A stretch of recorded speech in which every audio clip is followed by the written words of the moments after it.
Hello everyone and welcome back to the channel. Have you ever wondered what happened to the 12 apostles after the story of Jesus concludes in the Gospels? These were the men who walked with him, learned from him, and were tasked with spreading his message to the world. Their mission was anything but easy, and their fates were often sealed by their unwavering faith.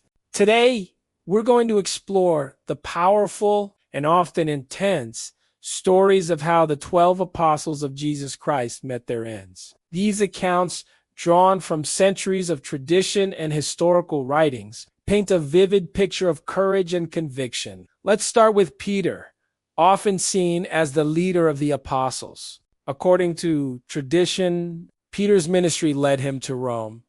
It's widely held that during the persecution under Emperor Nero, Peter was sentenced to crucifixion. In a final act of humility, he is said to have requested to be crucified upside down, feeling he was unworthy to die in the same manner as Jesus. Next is Andrew, Peter's brother. Andrew was a missionary who traveled far, reportedly to regions around the Black Sea in Greece. Tradition states that he was crucified in the city of Patras he was bound, not nailed, to a saltire cross or an X-shaped cross to prolong his suffering. This cross is now commonly known as St. Andrew's Cross. Now, let's talk about the brothers James and John, the sons of thunder.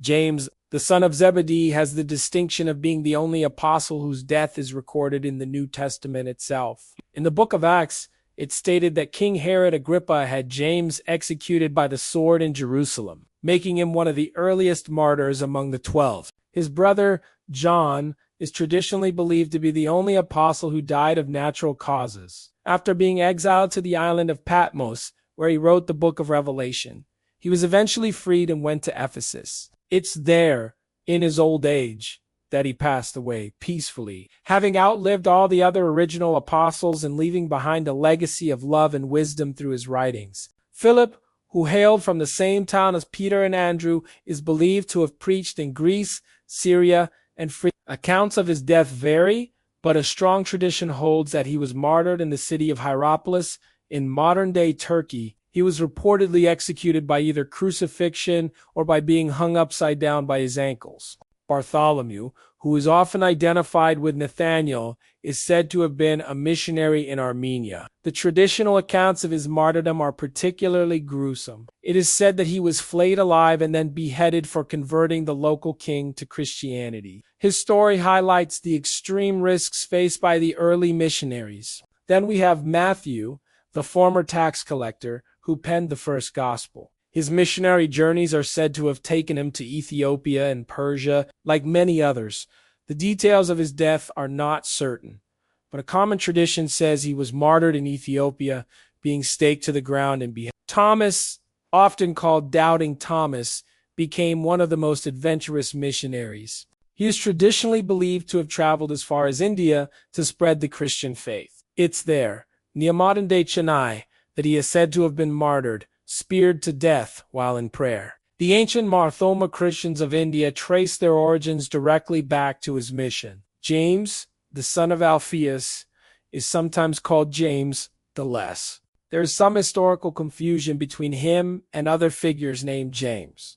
However, one tradition says he preached in Syria and was crucified there. Another suggests he was stoned and clubbed in Jerusalem. Simon the Zealot's missionary work is also shrouded in some mystery. Different traditions place him in Persia, Egypt, or even Britain. One of the most common accounts says he was martyred in Persia, being sawn in half. Thaddeus, also known as Jude, son of James, is another apostle with varying traditions. He is often linked with Simon the Zealot and is believed to have been martyred alongside him in Persia, possibly being clubbed to death. Finally, we come to Judas Iscariot, the one who betrayed Jesus. His end is recorded in the Bible.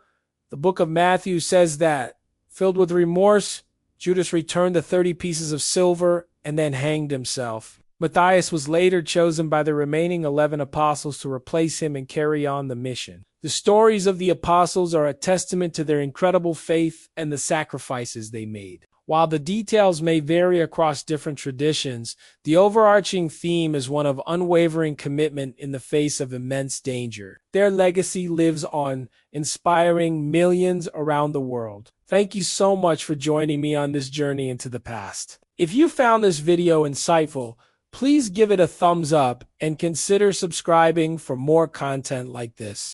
We'd love to have you as part of our community. See you in the next video.